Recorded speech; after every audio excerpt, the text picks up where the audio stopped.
এই যে খেলোয়াড়দের ভিতরে কি হালান না ফালান, ওর নাম কি? নামও তো জানি না। ছাতা হালান হালান শুনি, সবচেয়ে লম্বা বেশি খেলোয়াড়ের মধ্যে কি হালান নাকি? হ্যাঁ, হালান অনেক লম্বা, 6 ফুট 5 ইঞ্চি। ওর মতো লম্বা পেলোয়ার এই যে মেসি বলেন, তারপরে নেইমার বলেন, রোনাল্ডো বলেন, রোনাল্ডিনহো বলেন, যদি কেন আপনি খেলা দেখেন না, আপনি নাম কেমনে জানেন? ওরে ভাই, তোমরা মস্ক করতে করতে তোমাকে মুখে শুনতে শুনতে আমাকেও মুখস্থ হয়ে গেছে। কারণ আমাকে বেরেন তো ক্লিয়ার, এগুলো ওয়াজে লাগবে তো, এর লেগে আমরা মুখস্থ করি। আমরা খেলা একদিনও দেখি নাই। আমি কসম করে বলতে পারি, আল্লাহর কসম করে বলতে পারি, খেলা কি জিনিস আমার এই লাইফে টিভিতে বই আমি কোনোদিন দেখি নাই। আলহামদুলিল্লাহ বলতে পারলেন না?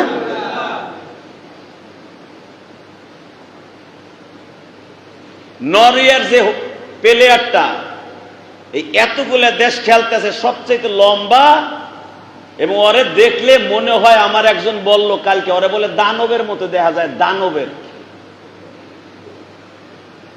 নরওয়ে এমন একটা দেশ, তবে দোয়া করি এই লম্বা প্লেয়ারটা বলে মুসলমানের সন্তান। আলহামদুলিল্লাহ বলেন। আমার মুসলমানের সন্তান। আমি শুনছি ছেলেটা বলে উমরাও করছে, মক্কায় গেছে, হজও করছে।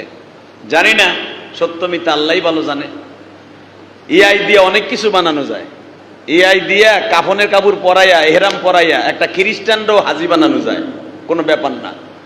জানি না সত্য মিথ্যা আল্লাহই ভালো জানে। যদি মুসলমান হয়ে থাকে দোয়া করি যে আমাকে মুসলমানের মধ্যে একজন চ্যাম্পিয়ন খেলোয়াড় আছে। যেরকম ভাবে আপনারা জানেন পাকিস্তানে একজন কুস্তিবিদ নাম ছিল, পাকিস্তান পেরিয়ডে যারা আছেন, কারণ আমার জন্ম তো পাকিস্তানে না, আমার জন্ম বাংলাদেশে।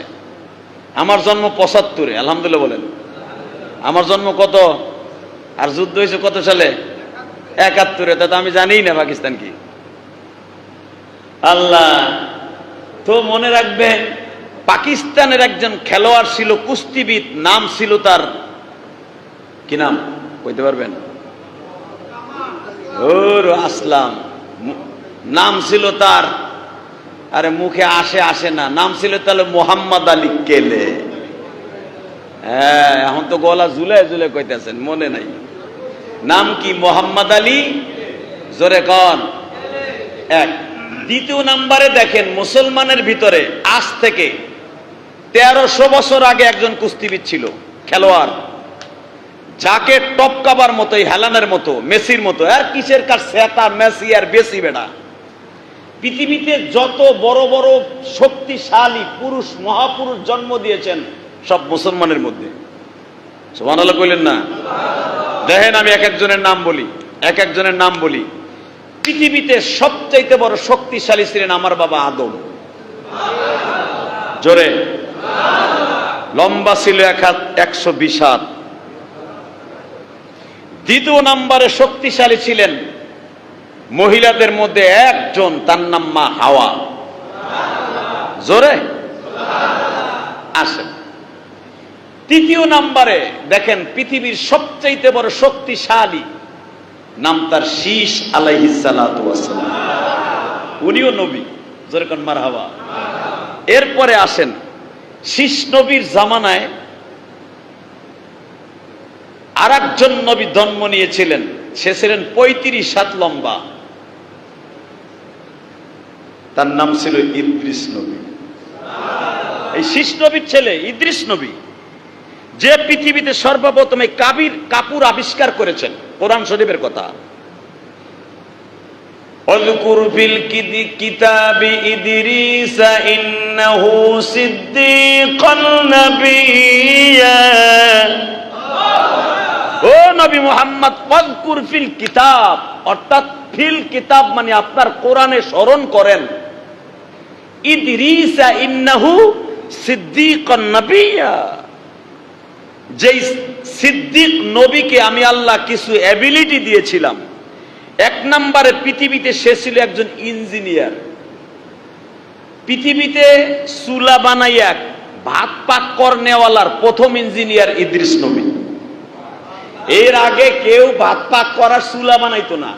2টা পাথর দিয়া, 3টা পাথর দিয়া, এরপরে জাবা দিয়া ভাত পাক করতো। এবং এর আগে কেউ ভাত খাইতো না, রুটি খাইতো না, খাইতো ফল ফলাদি, গাছের পাতা, এগুলা খাইতো। জোরে বলেন মারহাবা।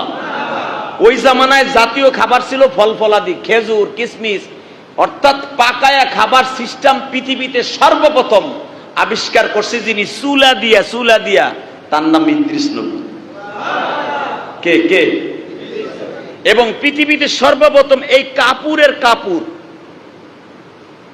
গাছের থেকে সুতা বের করে, রেশমের সুতা বের করে সর্বপ্রথম যেই পুকায় কাপড় বোনাবার সিস্টেম চালু করে দিয়েছেন একজন নবীর দ্বারা, তার নাম ইদ্রিস নবী। ইদ্রিস নবী ছিল ওই জামানার সবচাইতে বড় শক্তিশালী। যেরকম সুবহানাল্লাহ। এরপরে আসেন, সবই তো মুসলমানের মধ্যে, দেখেন তো একটা খ্রিস্টানের মধ্যে আসেনি? ইদ্রিস নবী জামানায় কি খ্রিস্টান ছিল না? ছিল। যারা কালেমা পড়ে না এটাই তো খ্রিস্টান, এরাই তো ইহুদি।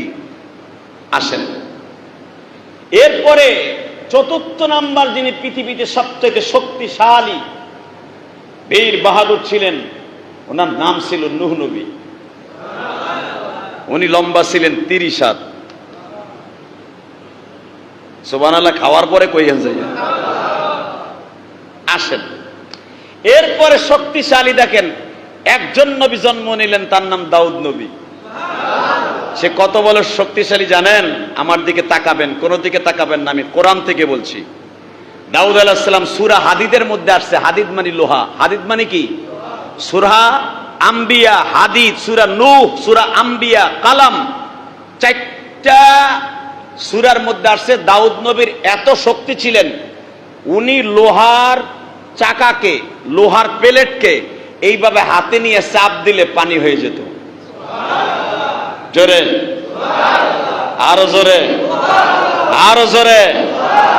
এই যে চাকু বানায়, তরবারি বানায়, যুদ্ধের জন্য সর্বপ্রথম কর্মকার হিসাবে একজন নবী চাকু, ডাল, তরবারি, দাও, বঠি, খন্তা, যুদ্ধের সরঞ্জাম বানাবার জন্য একজন ইঞ্জিনিয়ার, তার নাম দাউদ নবী।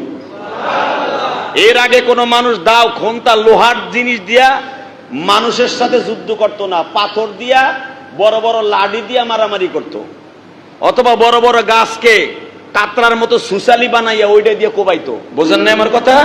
কিন্তু লোহা বানাইয়া বল্লম বানাবার পৃথিবীতে সর্বপ্রথম যিনি আবিষ্কার করেন, তার নাম দাউদ নবী। কারণ দাউদ আলাইহিস সালাম লোহাগুলারে হাতে নিয়ে এইভাবে চাপ দিলে পানি হয়ে যেত। উনি রুটির মতো চাপড়াইয়া লোহার পোশাক উনি তৈরি করতেন।